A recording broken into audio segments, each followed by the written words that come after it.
Welcome back to our continued journey through the calendar. We did Passover and counting the Omer last week, and we're still not quite out of counting the Omer yet.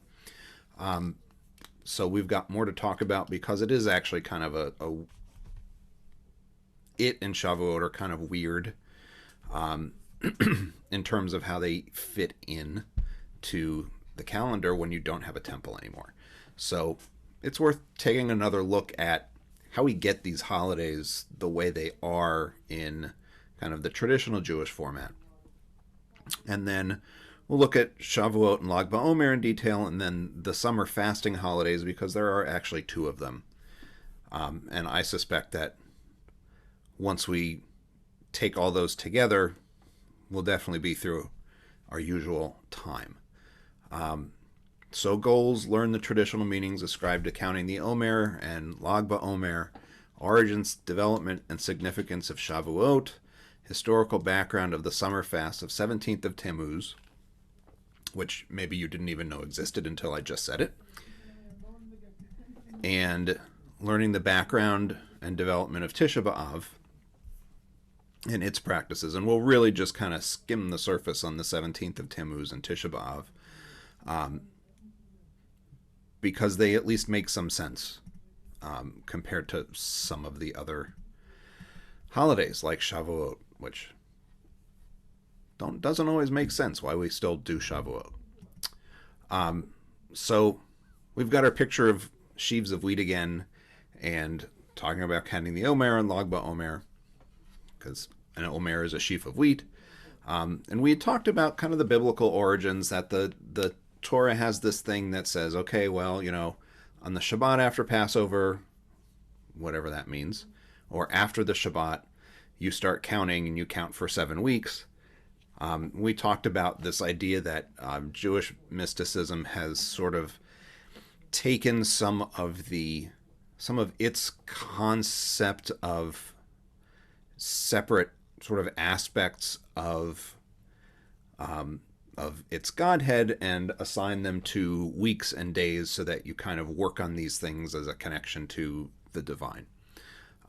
We didn't really talk about the primary explanations given for main practices of counting the Omer and for Lag BaOmer, so we'll cover those today because they are slightly more complicated, and also because they do beggar belief sometimes in terms of, how did you get that from... How do we get from point A to point B? So I mentioned that counting the Omer is treated as kind of a quasi-mourning period. And we get this initially, as far as we can tell, from Jewish legal codes in the Middle Ages, treating it as mourning. So the custom is you don't take a wife between Passover and the assembly. And this is a curious thing about how the rabbis refer to Shavuot, is they don't call it Shavuot every time. They call it Atzeret, which like Shmini Atzeret, which is a quirky thing with no real explanation. But the custom is you don't get married between Passover and Shavuot until Lag BaOmer, and they mean for you to understand that it's except for Lag BaOmer, because at that season the students of Rabbi Akiva died. So Sephardic halacha says, okay, well, except for Lag BaOmer, you don't get married. Ashkenazi says, okay, once you get to Lag BaOmer, the 33rd day in counting the Omer, you can get married again. And we just don't do this mourning thing for the rest of that month. Where is this thing about Rabbi Akiva coming from? Coming from the Talmud. We don't really know about this from any earlier than the Talmud, and it says Rabbi Akiva had 12,000 pairs of students from Givat to Antipatris, so this is like from north to south in a particular part of Roman Palestine, and they all died in one period because they did not carry on respectfully with one another. It is taught that all of them died from Passover until Atzeret, Shavuot. Rav Chama bar Abba said, and some say it was Rabbi Chia bar Avin said, so you get some question about which rabbi even said this, which, by the way, totally normal in the Talmud. One of these two guys said, all of them died a bad death. What does that mean? And Rav Nachman, yet another rabbi, says diphtheria. One translation says diphtheria. There's another one that says croup, right? Like, infants get croup and you take them outside and they stop coughing. Croup. It's really, we don't know enough about how the Talmud described diseases to know what disease they're really talking about, but it seems to be a disease. And so because of this, it's inappropriate to increase joy, which means do things that are joyous, so weddings and things like that. But in any event, if there's an event arises and you'd have to recite Shehechianu for it, well, you can do so. So you're not supposed to not acknowledge a happy thing that happens, but you're not supposed to go seek them out. So basically, they're basically kind of saying, okay, unless it's a bris, you really shouldn't be trying to do this. That's really kind of what they mean by increasing joy. Don't get married, don't get engaged necessarily. We don't know about the diphtheria thing.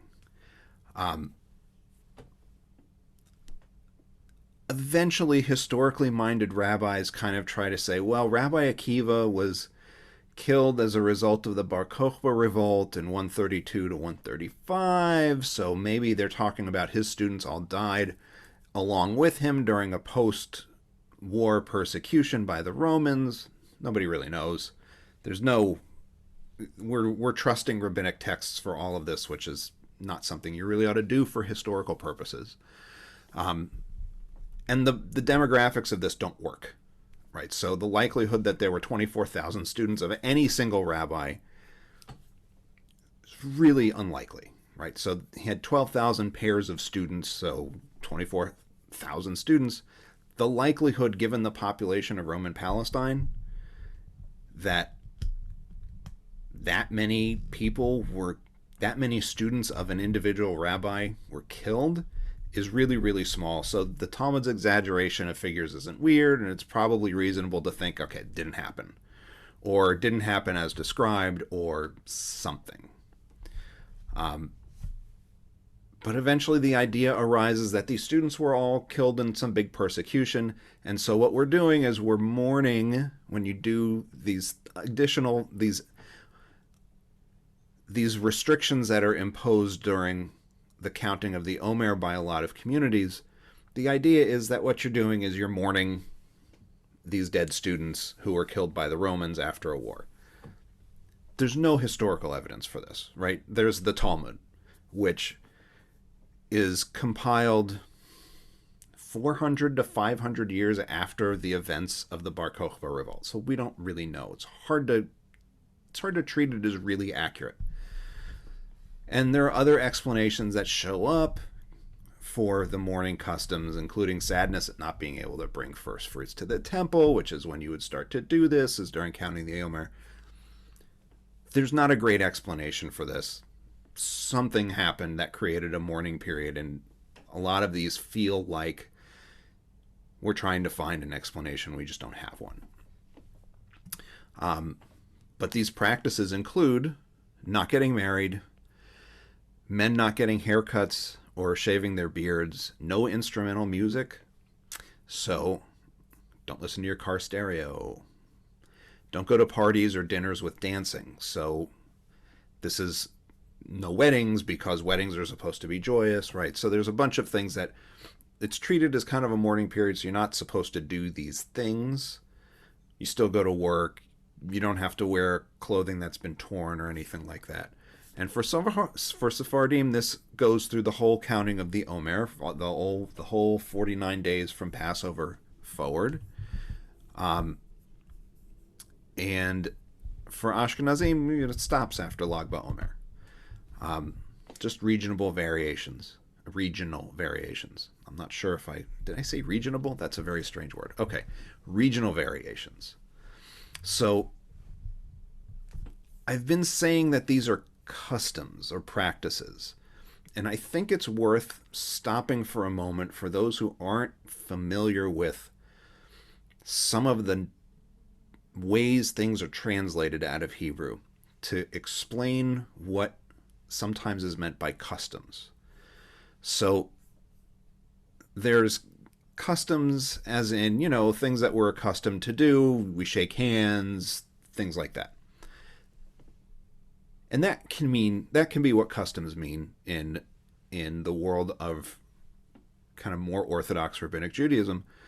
But the Hebrew word being translated in a lot of these places is the word minhag, or this verb, nohagim, they conduct themselves. And we say custom, but that's not quite right, because minhag is basically considered very close to binding. Like, if this is your community's practice, you're really supposed to do it. So when the Shulchan Aruch, so when the Shulchan Aruch says the custom is not to take a wife between Passover and Shavuot, it's not really a custom. It's not like, oh, this is a thing you can do if you want to. If you are in an Orthodox community, you can't do it. So the base rule for this counting of the Omer period is it's a mourning period, you can't get married. The custom part, the flexible part, is how many days that lasts. So Orthodox Sephardim, it's 49 days. For Orthodox Ashkenazim, it's really only 32. But we say customarily and accustomed to, and that's not really what we mean. Because it really, minhag is pretty binding. Once people start writing it down, it's definitely binding. So you will hear people say things like, well, it's not my minhag to do X. Humanistic rabbis are known to, when they're talking to Orthodox rabbis, and the Orthodox rabbi says, why aren't you wearing a kippah? You're a rabbi. The answer is, that's not my minhag. Well, okay. That's a nice translation, but it doesn't really work, because minhag isn't optional in the way that custom is optional, right? You don't have to shake somebody's hand. You can usually find a way around it. It makes you weird in context, but it's not wrong. Not following minhag is kind of wrong in the Jewish law setting, so it means something a little more than that. So these customs that I'm describing aren't customs exactly. They're more than that. So that's all the stuff for counting the Omer. Before I kind of move to Shavuot, are there questions about all the Omer stuff? I mean, we'll do Lagba Omer as part of Shavuot too. Okay, go ahead. Sorry. Sorry, I came in late. Can you just very, very quickly say again, this period is between which two holidays? So this is between Passover and Shavuot. Shavuot? Okay. Yeah.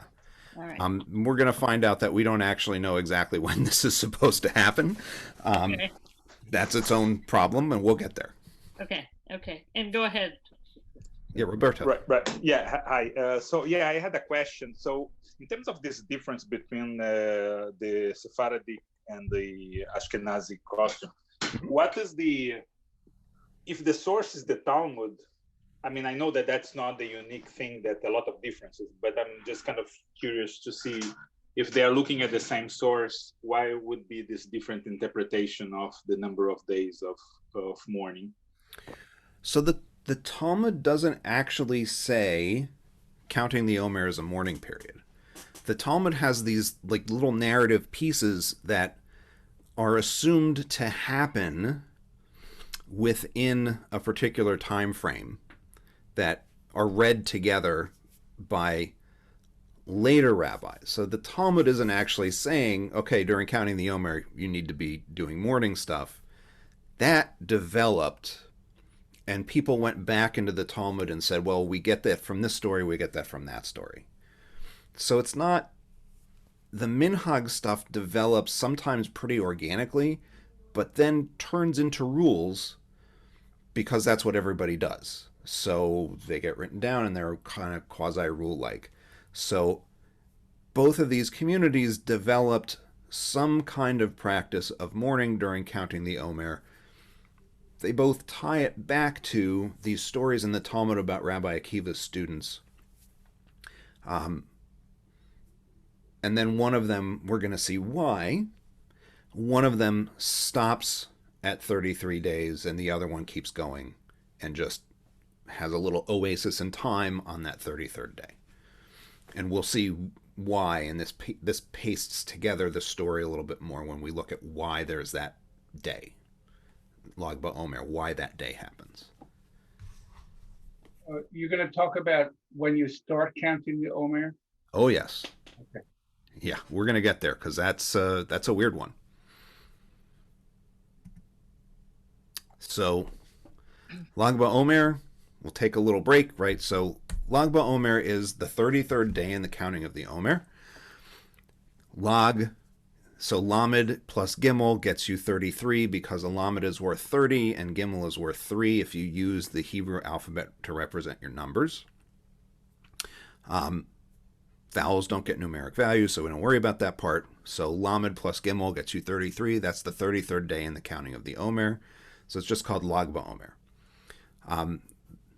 This is medieval in origin as far as anybody can tell. So the first mention of it is in a Talmud commentary from the 14th century.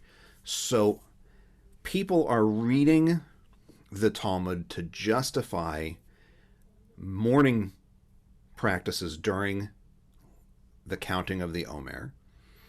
And then at some point,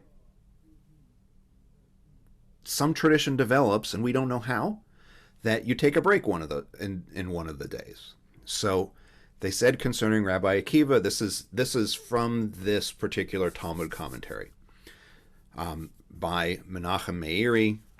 So his comment, he's just called the Meiri. They said concerning Rabbi Akiva that he had 12,000 pairs of students. They all died in one period because they didn't treat each other with respect. Those students are mentioned here, died between Passover until Atzeret. And this is what he's adding in for us in italics. And there's a tradition from the Geonim, which are rabbis from the 7th to 11th century in Iraq. There's a tradition from the Geonim that on the 33rd day of the Omer, the killing stopped. And they're minhag because of this, right? So binding custom, not just passing fad. Their minhag because of this was not to fast on that day. And their minhag because of this was not to get married from Passover to this time. So we don't get married, but we stop the fast this one day because these rabbis from the 7th to 11th century, we don't know which rabbi in this string of rabbis, some number of these rabbis had some kind of tradition that they would have said that they got from the rabbis of the Talmud, who probably would have said, well, we got those from the rabbis of the Mishnah. There's a tradition that they stop. That's it. That's all we know. So we have to wait until the 1300s to know that Lag BaOmer is happening and for any kind of rationale. We don't really know. It's just like a black hole. And then from this, people start to guess at why you might have Lag BaOmer. Why the 33rd day? Where did the tradition come from that these rabbis transmit this forward? And we'll see how we get there. So it's worth knowing that in the U.S., unless you're Orthodox or Haredi, you're not really doing anything on Lag BaOmer. If you don't have a Jewish calendar, you actually don't know it exists, probably. In Israel, secular and religious Jews celebrate Lag BaOmer with bonfires and other festivities. Why the bonfires depends on who you ask. Traditional explanations connect Lag BaOmer to Rabbi Shimon Bar Yochai's death. So maybe one of the reasons that these rabbis from Iraq have this tradition that Lag BaOmer is on the day that it's on is because this particular rabbi died on that day. And this particular rabbi is closely associated with mystical traditions. But he told his students to be joyful, so they got a break from the mourning during counting of the Omer. There's also a tradition that this particular rabbi was hiding from the Romans and then left his hiding on Lag BaOmer. So since he left hiding, we can come out of hiding too. This particular rabbi is rumored to have gone into hiding and basically kind of was underground for a while, came back out to see what was going on, and got so mad that, you know how Superman has like laser vision? Yes, so Shimon Bar Yochai was rumored to have said to have had laser vision. Like anything he set his eyes on burned. He was so angry when he came back up. And so he went back into hiding again.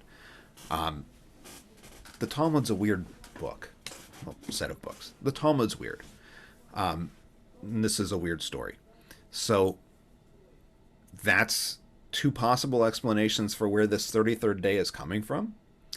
Why bonfires? So Kabbalah, Jewish mysticism, connects this rabbi, again, to the image of fire because of the intensity of his spirituality, kind of assuming, well, he died on the 33rd day, So they're taking the tradition that this guy died on this date, and they're adding another layer to it based on stories in the Talmud. So Shimon Bar Yochai is understood to have been a mystic.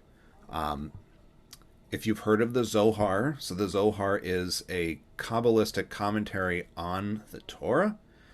The Zohar claims to have been written by Shimon Bar Yochai. It was not. We know who wrote it. We know exactly who wrote it, mostly. And we know when it came out. And it came out in the early 1200s. It claims to have been hidden for a long time and just resurfaced. That didn't happen. What happened is somebody wrote it later and attributed it to Shimon Bar Yochai. So this guy supposedly dies on the 33rd day of the Omer and or left persecution on the 33rd day of the Omer, and so that's why you take a break from all this mourning stuff on that day. Again, we don't really know, right? We're relying on somebody from the 14th century to tell us maybe what was going on, and then additional stories accrue. So that's, religious Jews have this as kind of the rationale. Zionists of varying stripes, so religious Zionists and some more secular Zionists, connect these bonfires to the signal fires used during the Bar Kokhba revolt. So, going to the top of the hill and lighting signal fires to give orders or whatever it is. There's that explanation or assigned symbolism to the bonfires that were sort of doing the thing that Bar Kokhba did, because Bar Kokhba was really the last Jewish general before people started returning to the land of Israel as Zionists. So we want to be more like Shimon Bar Yochai, so we have these bonfires. So there's a lot of explanations and symbolism for these customs, and we don't really know exactly where they come from. The bonfire thing is not minhag level, right? So minhag level custom is kind of binding. These are not that binding. You will find that Haredi Jews in the U.S. tend not to do these, and that their rabbis have said, we don't do this outside the land of Israel. So it's different in the U.S. from elsewhere. In the U.S., non-Orthodox Jews mostly don't even do anything on Lag BaOmer, unless they're conservative rabbis or cantors. They kind of follow this stuff. In the U.S. and in Israel, among Orthodox Jews and Haredi Jews, you can get a haircut on Lag BaOmer, so you do. There's connected to this a custom that boys not have their hair cut until age 3. This is minhag level custom, that you don't cut your hair until age 3, the usual age at which Torah education starts in these communities, and boys whose birthdays will fall from Passover to Shavuot all get their haircuts on Lag BaOmer. So it's a big sight because there's a lot of kids who have their haircuts done all on Lag BaOmer, because there's a between 32 and 49 day period where they can't get a haircut. So this is called Upsharon in Yiddish or Halakha in Judeo-Arabic, and boys whose birthdays fall outside the Passover to Shavuot window get their first haircuts on or around their third birthdays. In Haredi communities, when you have Upsharon, the sideburns are left long, because those are peyot, and the long hair, that there's a commandment in the Torah that says that that you're not supposed to shave the corners of the head. This is interpreted to mean don't shave the side locks, right? So your sideburns will grow out. Hopefully you'll be able to hear this video. This is actually a video. I know it looks like a still photo. This is an Upsharon being done on Lag BaOmer, so there are a bunch of kids having their haircuts happen at this time, so you can kind of see what this is like. If you listen, you have to listen pretty closely. You will be able to hear that sometimes they call it Upsharon and sometimes they call it Chalakah, so they use both of the names in the video, which is a really, really strong sign that this is in Israel and not in the United States. So let me see if I can get this one. שזה כיפה הביאו למנדלה.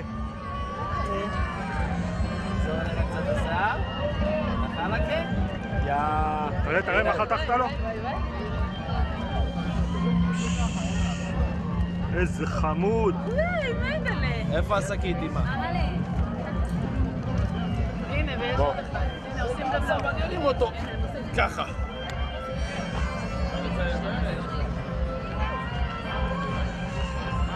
מזל טוב. מזל טוב. מזל טוב. הספר דני.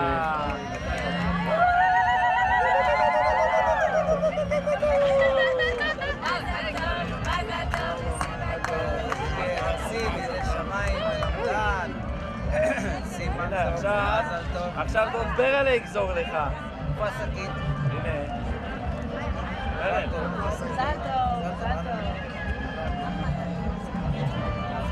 זהו, עכשיו בטי, יאללה.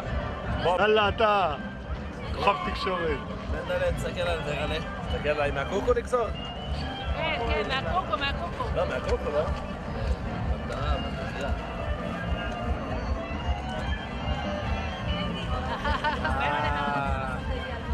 מזל טוב. רוצים מספריים וזה. אם יש לך דקה, אתה יכול לראות איך אפילו מספרים אותו. מנדלה, ברגעים האלה ממש. אבא יגזור לך? מה? תעשה קצת. בוא, תסתכל פה. היי. תשימו לו כיפה. ארלה. תשים לך כיפה? רגע, עם כיפה. איפה השקית, אמא? מנדלה, מזל טוב, מנדלה. מנדלה. מזל טוב. עושים לך חלקה? מזל טוב. כן, תראי. אתה שמח שעושים לך חלקה? בטח.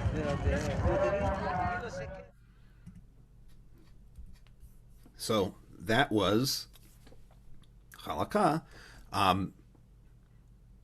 Most of the people around them are Sephardi. They keep using Chalakah. But if you notice what they're calling the boy's name is Mendel, but they keep calling him Mendele. So there's this blending of Sephardic and Ashkenazi in the yeshiva world that carries over. Jack, you've got a hand up. Is there a custom, minhag or otherwise, about the lock of hair that was snipped off and put into a plastic bag? It's not a binding custom, but basically what's going to happen is mom gets the bag. If you watch enough of them, you discover that what happens is a little lock of hair is cut off, put in a bag, and the mother gets the bag with the locks of hair, and then they cut the rest off. Here they're not doing the rest, but you will see a lot of times the whole rest of the hair is done at one time, and the mother gets to keep the lock from the first haircut. So that's what's happening. It's an informal thing. It's not really a rule, but that's what happens to those first cuts. Because this this is the child's first haircut in most of these families. There's not a, except for the occasional time when a toddler grabs a pair of scissors and does it themselves, this is the first time.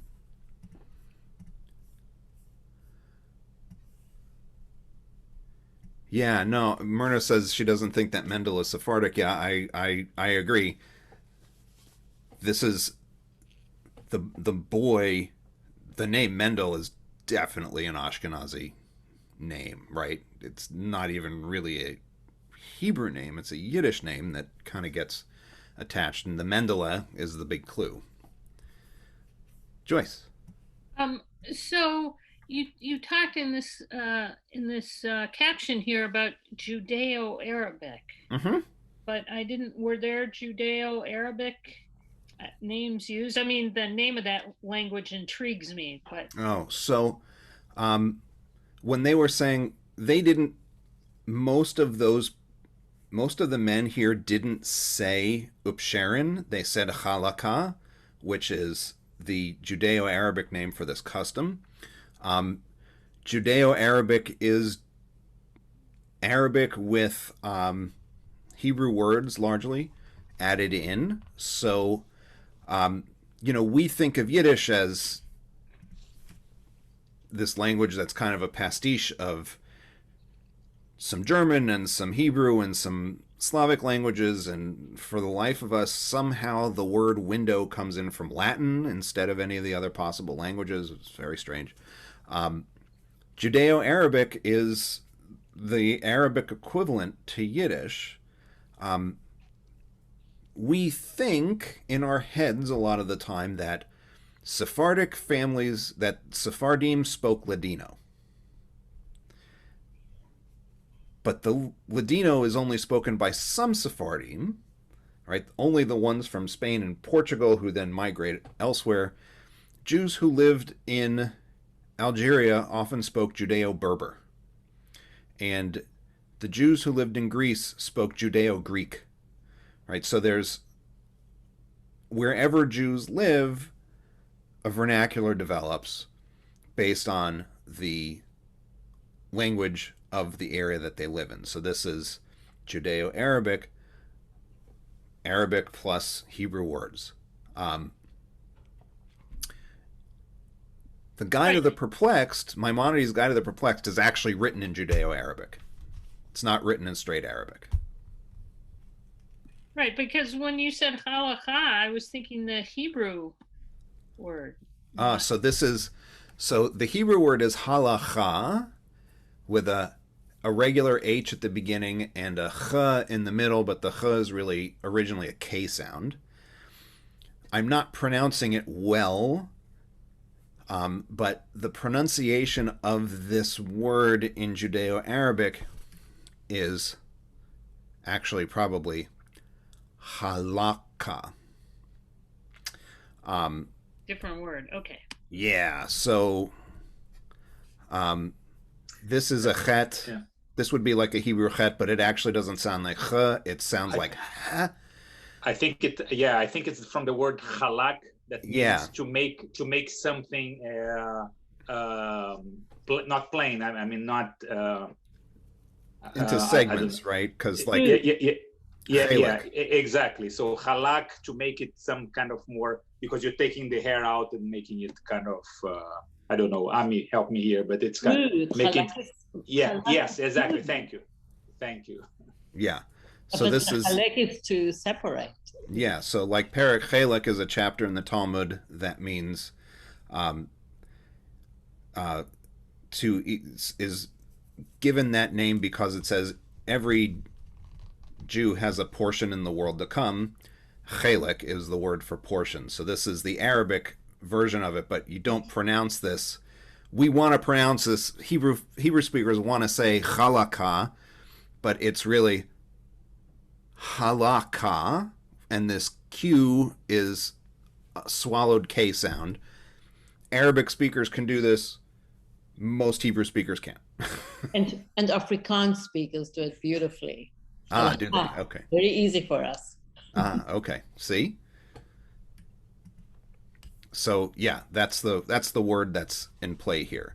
And yeah, there's big Sephardic presence, but there's some Ashkenazi happening here too, right? So there's somebody, it's hard to hear, but somebody in the video actually does say Upsharon, but mostly people are saying Halakha, right? Are you happy that you had Halakha and that kind of thing? Oops, I didn't mean to hit play again. Sorry. And if you want, you can go onto YouTube and see lots and lots and lots of these videos, including ones where there's just individual families who do it, and it looks like a birthday party for the kid, and it's a nice tradition, but it's not something that tends to be done in non-Orthodox families. Because this age 3, when you get your first haircut, is also the age at which you would start formal education in Talmud Torah. So we are still talking, somehow we're still talking about counting the Omer, even though we're moving into Shavuot, because how you determine when counting the Omer starts determines when you think Shavuot happens. So we're talking about Shavuot even as we talk about all this other stuff. So there's 3 pilgrimage festivals: Passover, Sukkot, right? So Passover is in the spring, Sukkot is in the fall, and Shavuot is the third one in between the two. The actual practices are not that interesting for Shavuot because there aren't that many specific practices for Shavuot that are as iconic as matzah on Passover or a sukkah on Sukkot. You just kind of have some extra sacrifices in the Torah, and a period of time when you can start bringing tithes occurs, but nothing big. So Shavuot happens 50 days after you start to count the Omer. That period of time begins with this text, and he shall wave the sheaf before Yahweh, so he might show you favor. On the day after the Sabbath shall the priest wave it. And so the question is, what Sabbath are we talking about? So the day after the Sabbath is when you start counting the Omer, but what Sabbath are you talking about? Now, I kind of let the dime drop last week and say that the way that we tend to do it is on the second day of Passover is when we start counting the Omer. So for those keeping track, we are now on the third day of the Omer. I don't know why you'd be keeping track, but that's where we are. The day after the Sabbath comes right after the rules for Passover are described. And both the first and the seventh day of Passover are described as having no working at your occupations, which sounds very much like Shabbat. So are we supposed to start counting the Omer after the first day of Passover or after the seventh day of Passover? Or maybe we're supposed to start counting from the first Shabbat during Passover, or maybe we're supposed to start counting the first Shabbat after Passover ends. Not super clear. The Torah is not clear about this. And how you make this decision has a lot to do with how long you go from Passover to Shavuot. Because the start date for counting the Omer plus 50 is Shavuot. So if you're starting counting the Omer the day after Passover, that can be as much as 2 weeks earlier than if you start to count the Omer on the Sunday after the first Shabbat after Passover ends, right? Huge possible range of time. And if you're trying to run a temple with sacrifices, you need to decide this. And it's not obvious from the text. It's just, what does that mean? The day after the Sabbath. What Sabbath are we talking about? There's nothing in this paragraph that says Shabbat. So you kind of have to guess. 2 Jews, 3 opinions. We've got a lot of possible options. Rabbinic Judaism says The first day of Passover is a Shabbat, and so we start counting the Omer the day after the first day of Passover. Period. Done. You're not supposed to work on Passover, ergo, that's a Shabbat. Start then. The Dead Sea Scrolls, the Sadducees, and the Samaritans all said, no, that's not right. You put it on the first Shabbat after Passover ends, which wouldn't be so important because these are effectively dead sects. In the case of the Dead Sea Scrolls and the Sadducees, the Samaritans kind of technically don't count as Jewish from most Jews' perspectives these days. This wouldn't matter, except the Sadducees also kind of happen to be the priests. And the rabbis criticized the Sadducees and the priests for saying that Shavuot, that counting the Omer starts the first Shabbat after Passover ends. So the Talmud seems to indicate that the priests followed a different rule than the rabbis had. So the calendar was different. The functional calendar for the Jewish people up until the destruction of the temple was different. And in some groups remained different. I talked last week about Karaites, so this sort of quasi, depending on your perspective, they're either Jewish heretics or they're doing it right. They kind of reject rabbinic authority. They have their own interpretation, and they say it's the Sunday during Passover. How do they get that? Okay, so Passover, and then during Passover, Passover is 7 days long. There's a Shabbat in there somewhere, and whenever the Shabbat is, you start counting the Omer the next day. Because we're talking about Passover, we're talking about the day after the Shabbat, but Passover is not strictly called a Shabbat in this paragraph. So that's another possibility. Beta Israel, so this is the Ethiopian Jewish community. Beta Israel starts at the day after Passover ends. So we've got the Shabbat during Passover, we've got the first Shabbat after Passover ends, we've got the rabbis saying first day of Passover is a Shabbat, so second day of Passover you start counting, and we have Beta Israel. We've got Beta Israel that says the day after Passover ends, right? So the day after the seventh day of Passover, that's when we start.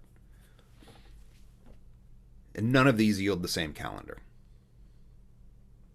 So when Shavuot happens depends on how you fix this calendar, which of these four options you take. Rabbinic Judaism takes this one option, but it doesn't seem to have been the option that the temple actually operated under. So that's probably making your head spin a little bit. So if you've got questions, we can stop here and try to fix questions.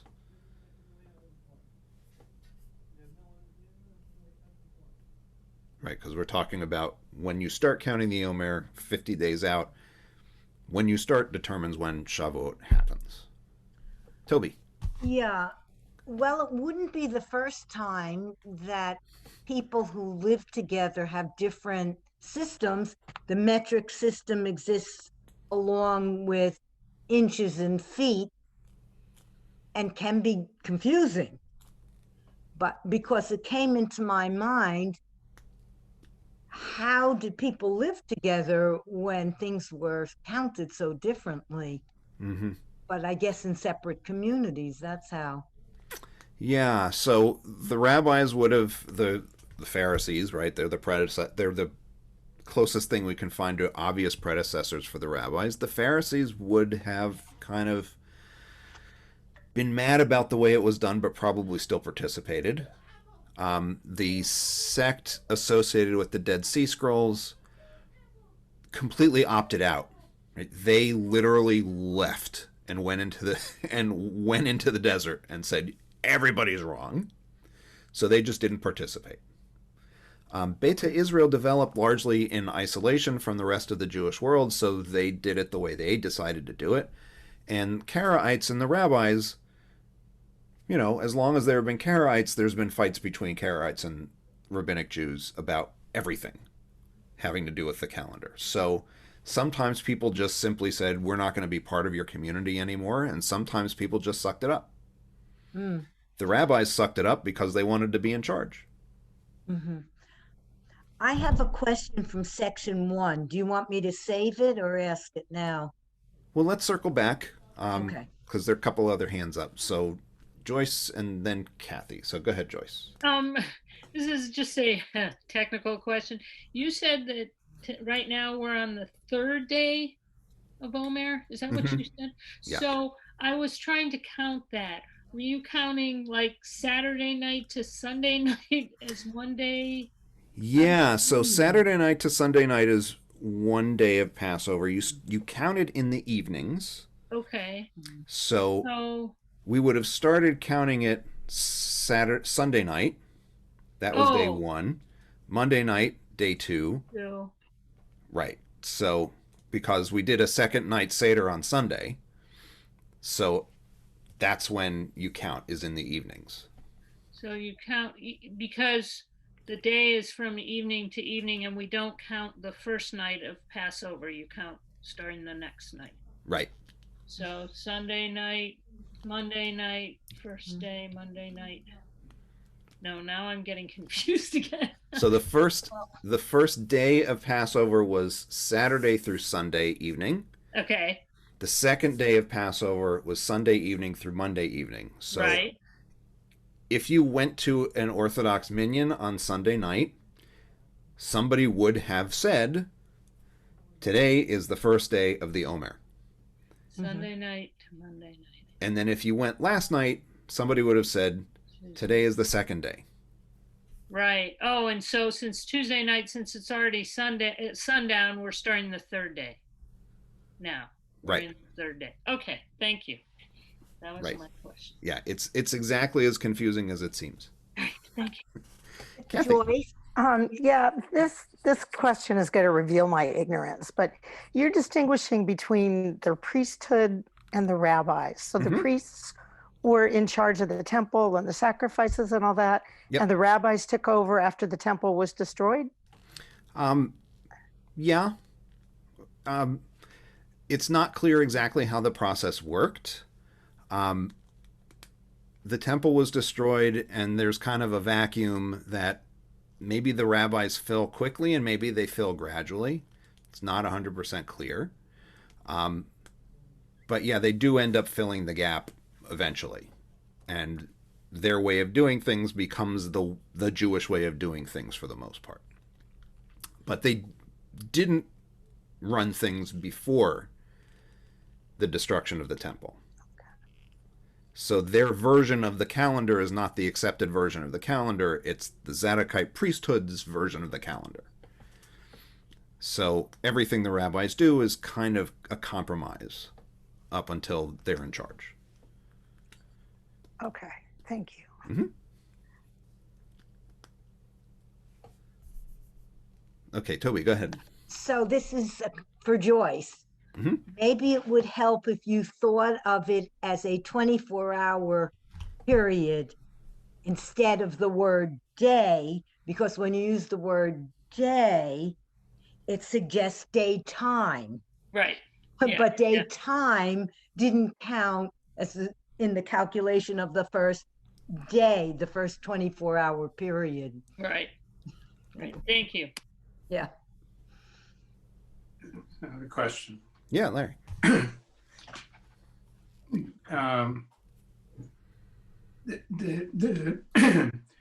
Is it right to are these things important because one is trying to conform to the will of Yahweh as written in the Torah? Yeah. Okay. That's what they're fighting over, right? Okay. Now that's important. I mean, if God says do not kill, okay. But if the communities are splitting over something that at least we have a historical view, maybe we know more than they do, but if communities are splitting over interpretation of things that are obviously unclear, was there ever a leader who, you mentioned the word compromise, was there ever a leader who would say, look, it's not important enough to split the community over. Let's say it's this. Let's do it this way this year and that way that year. It's not clear. Let's admit it. Did that ever happen? I mean, it reminds me of the war between in Gulliver's Travels between the ones who said it was right to crack the egg at the big end, and the little Endians who said it had to be cracked at the little end, and the two of them had a naval war. It wasn't that important to Gulliver. He was big and he had a bigger view of it. Right. So they're not prone to saying, let's compromise. But you can see the Pharisees, who largely become the rabbis, seem to be carrying this other way of counting. And they don't leave. They stand there and tell everybody that they're wrong, but they also probably participate along with everybody else, in part because while they think people are wrong about what the Torah says, and, that's high voltage electricity you're playing with, essentially, they also want to be in charge. And they decide that the way to even have the chance to be in charge is to stick around. So they're essentially compromising themselves in order to be present, to be able to be the corrective force that they want to be. That's good enough. I mean, they're saying you are misguided. We're going to stick around until you understand the way it ought to be. Right. We're not going to leave you. Right. Sounds good. And that's the Dead Sea Scrolls sect left. They left. Yeah.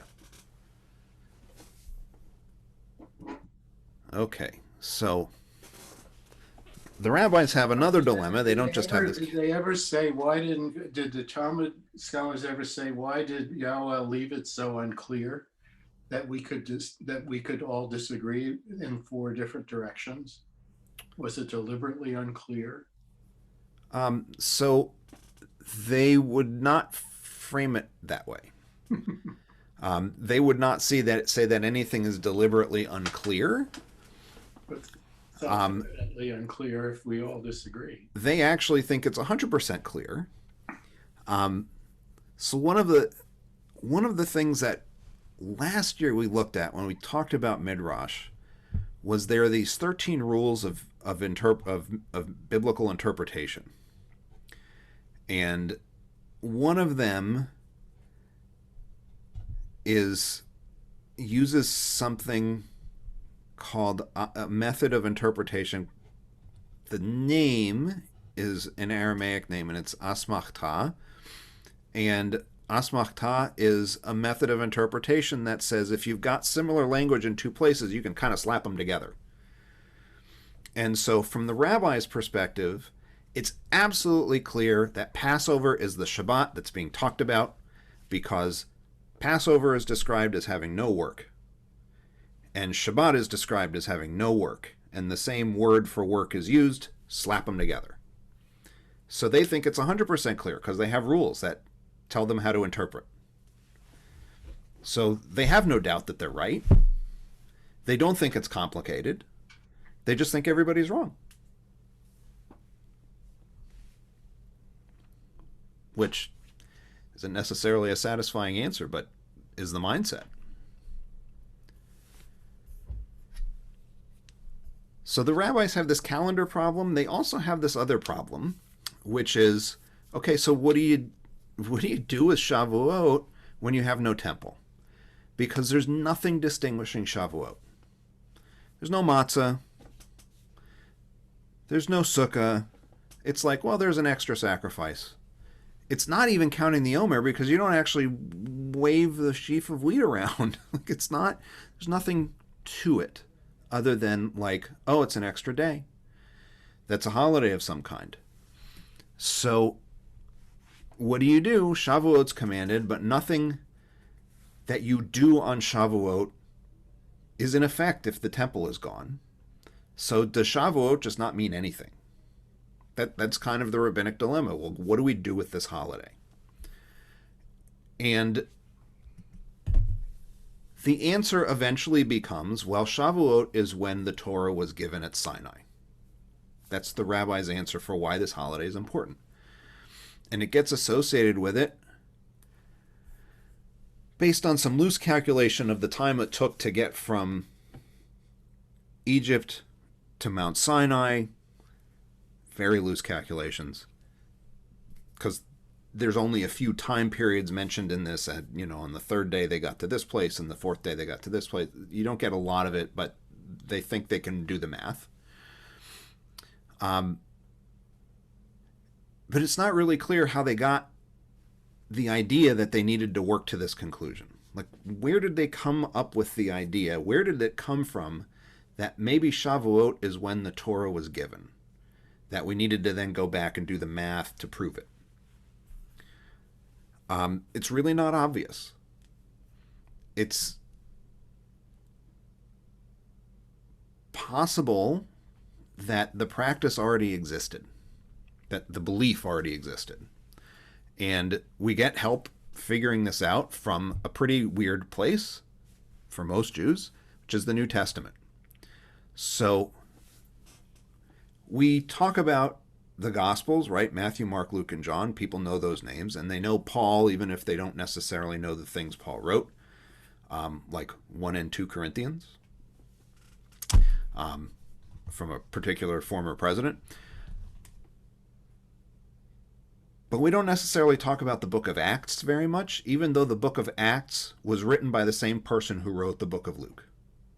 So the language is the same, the style is the same, so this is like an add-on to Luke, essentially. And it describes the first Pentecost.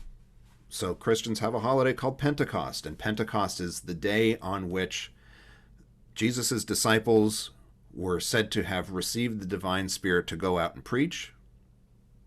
And so we have this.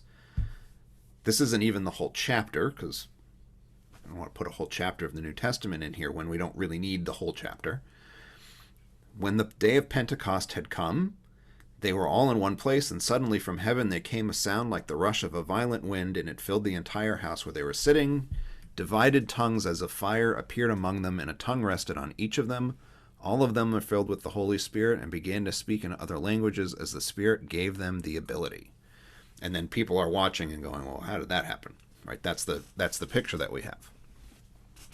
So this is what Christianity describes as Pentecost, the first Pentecost. So this is 50 days after Jesus died, maybe.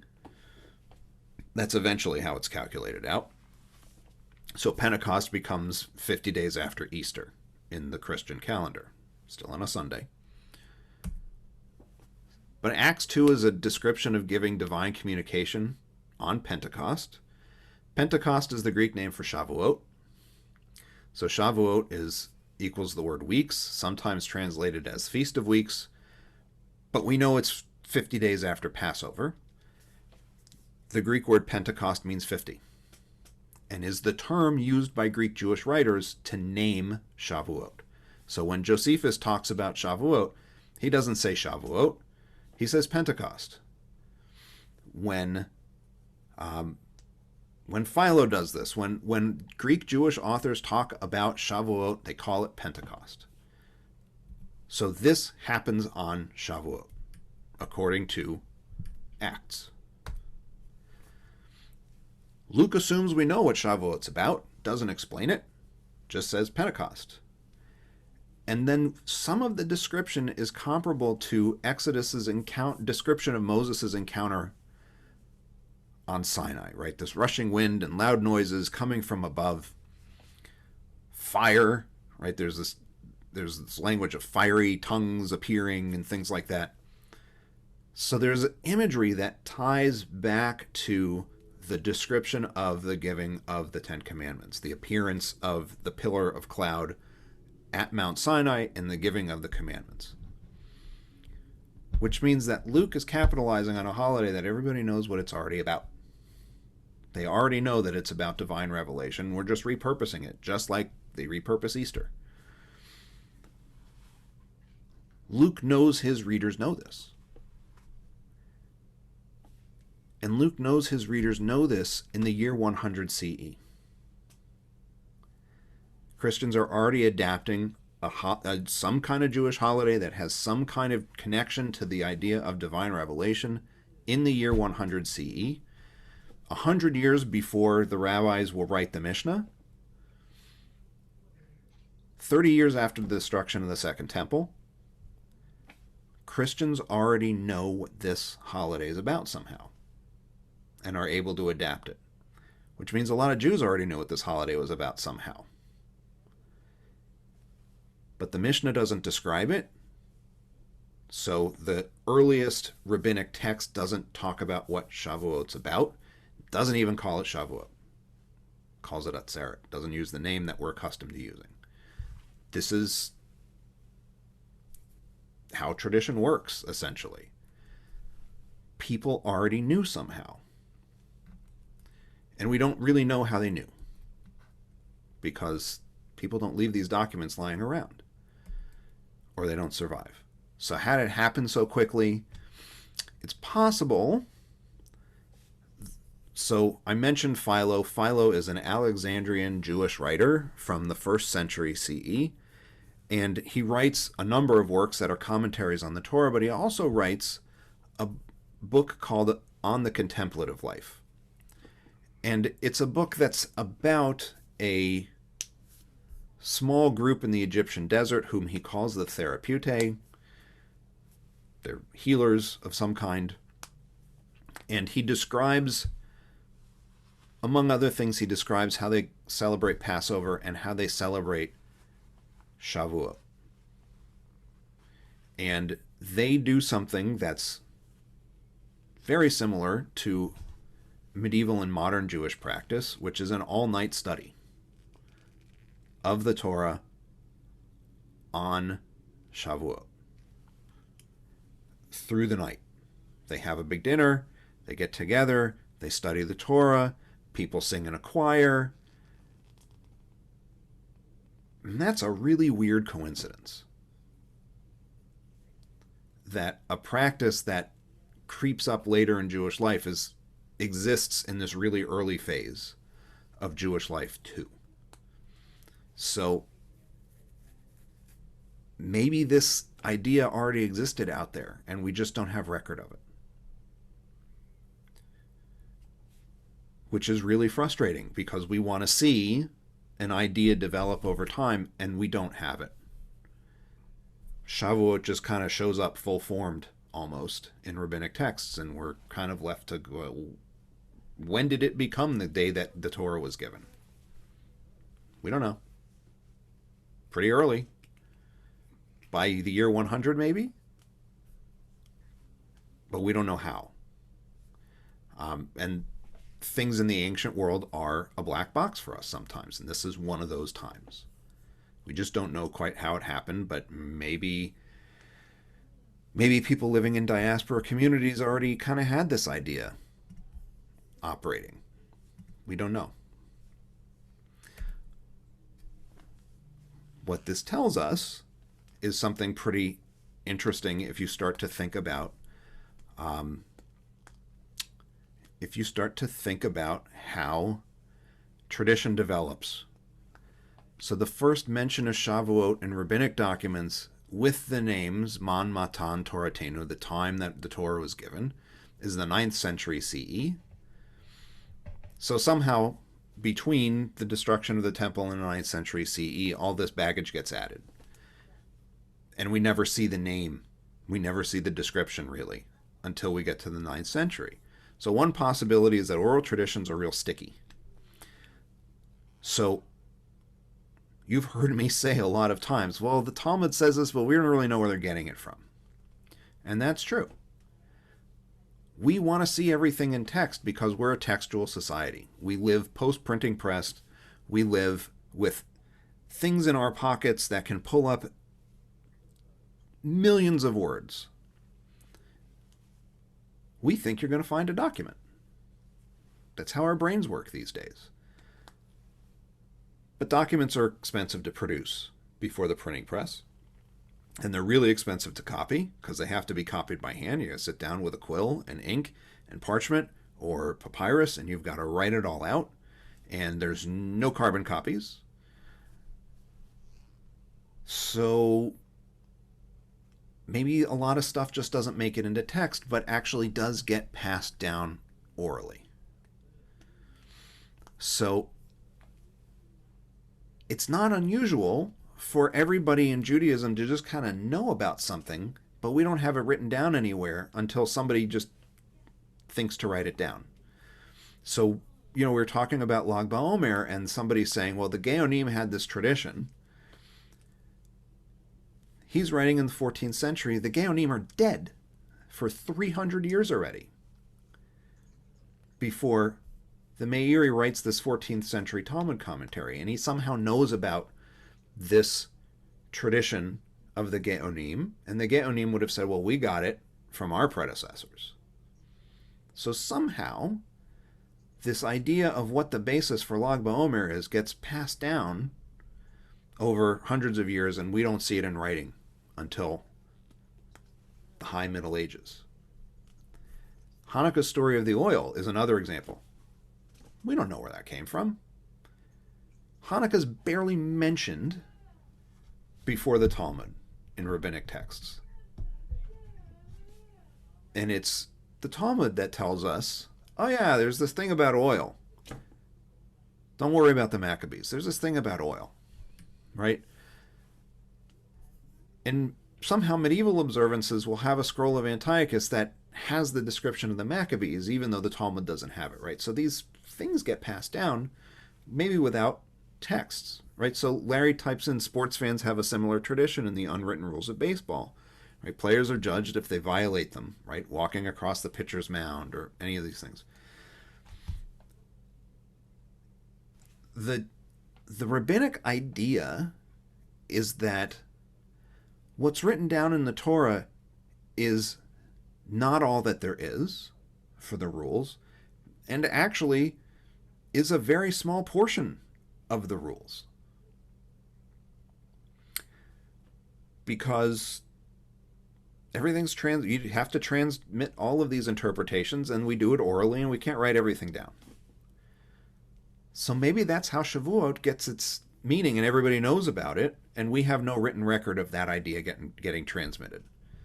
We don't know.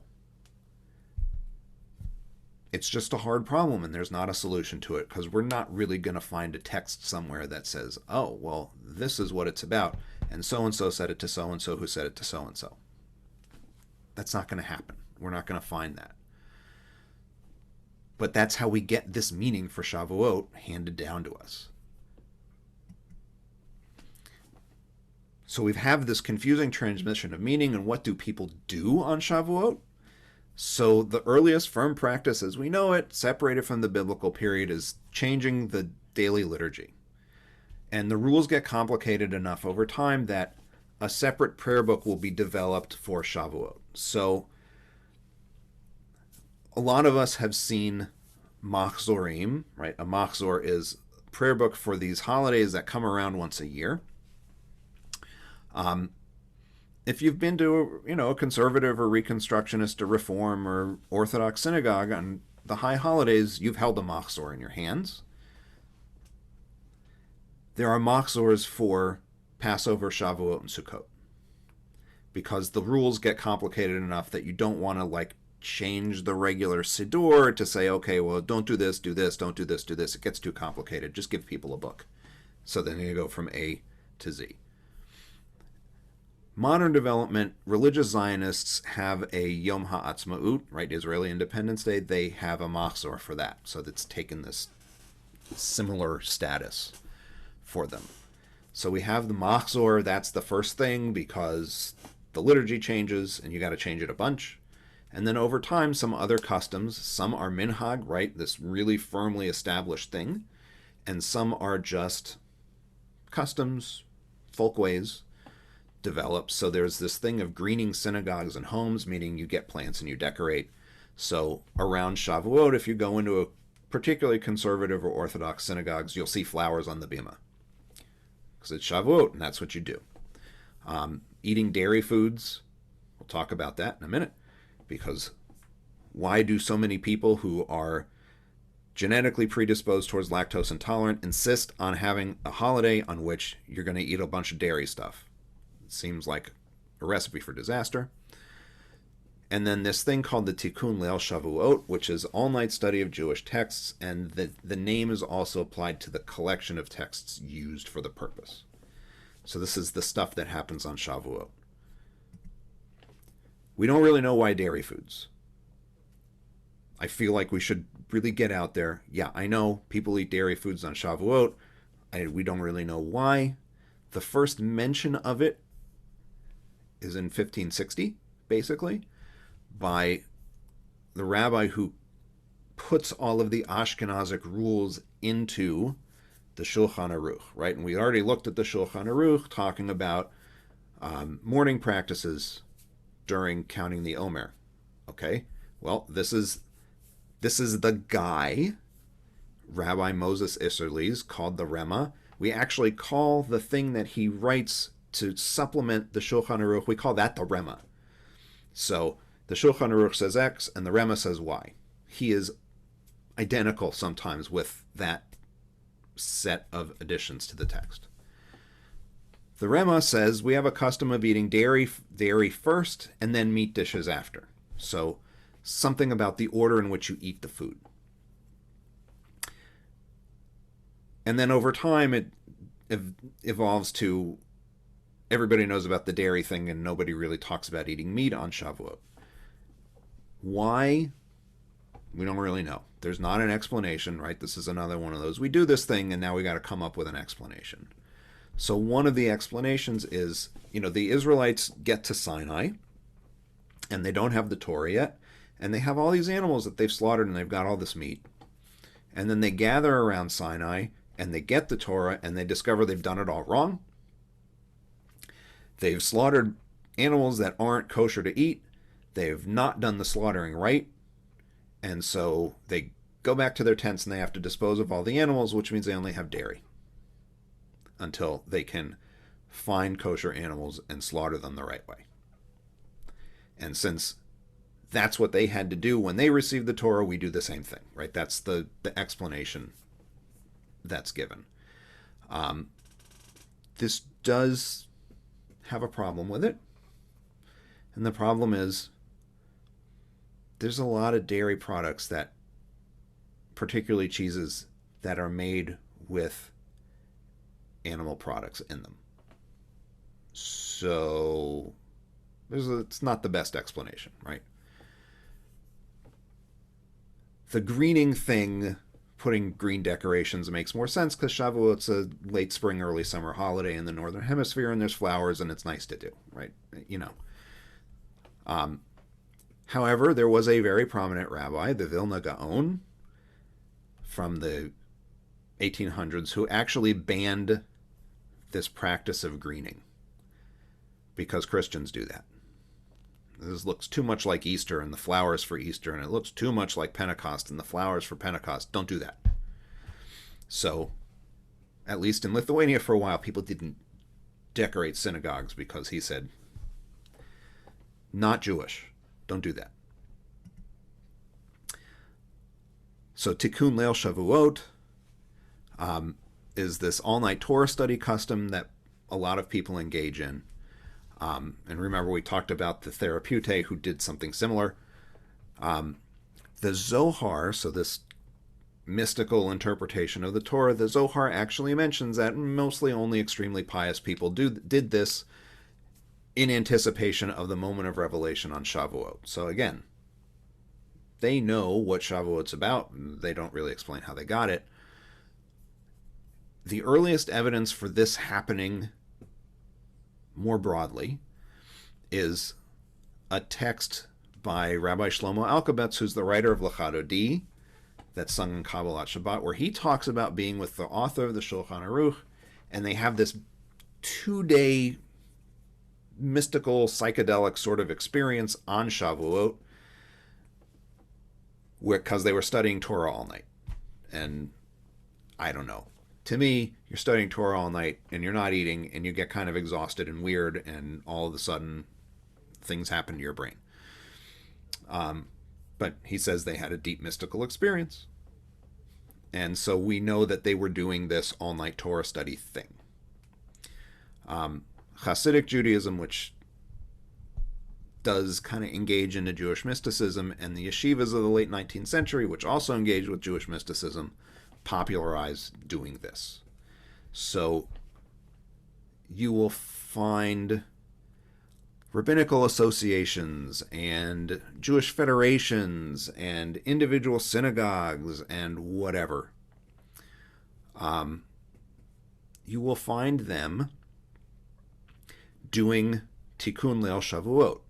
So the Baltimore Jewish Federation, in conjunction with the Baltimore Board of Rabbis, did an all-night Torah study for Shavuot last year, all on Zoom, right? So there were rabbis doing things at 2 in the morning and 3 in the morning and whatever else. They did it all the way through. This is common in Orthodox synagogues. Like, this is a thing that happens. Mostly people kind of decide what they're going to study. They don't use the special texts that Jewish mystics prepared for the occasion. But you can download those for free if you're really interested in what people read when they follow Jewish mystical practices to the full. So take a pause for a moment because I have one of my browser windows. Here it is. Okay, I've got to close that and open it again. Okay. So this is, those who are Hebrew readers know that this says Tikkun Leil Shavuot. So this is the document that Jewish mystics put together, and it has a lot of different stuff in it. So this document is 486 pages long. Not all of it is Tikkun Leil Shavuot, but it's like the opening and closing of every Torah portion, and a bunch of stuff from Psalms, and a bunch of stuff from the Talmud, and some stuff from the Zohar, designed for you to read it out loud and study it literally 24 hours. This is what it looks like. It's just a compilation of things. So this is what people are looking at, is this long, right? We're still in Genesis here. Still in Genesis here. Still in Genesis here, right? So you can see, like, there's a lot of stuff in here. Now we're in Exodus, finally. So you're reading the beginning and the endings and all kinds of other stuff as a way of, like, seeing the entire Torah, essentially, in one night.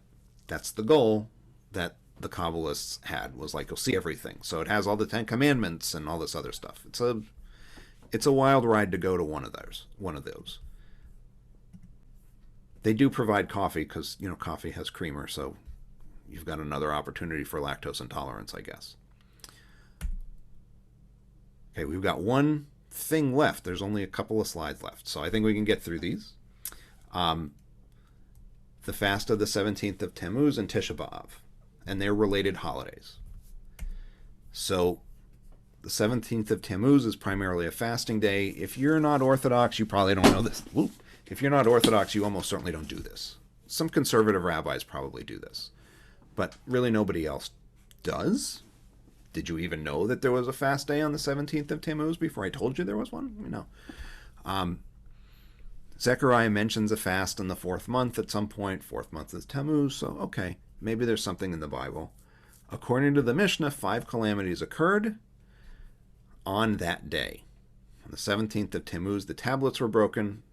Moses throws down the 10 Commandments. It did not happen according to the rabbis the way you see it in History of the World Part 1, where Moses just drops 5. An intentional breaking kind of thing.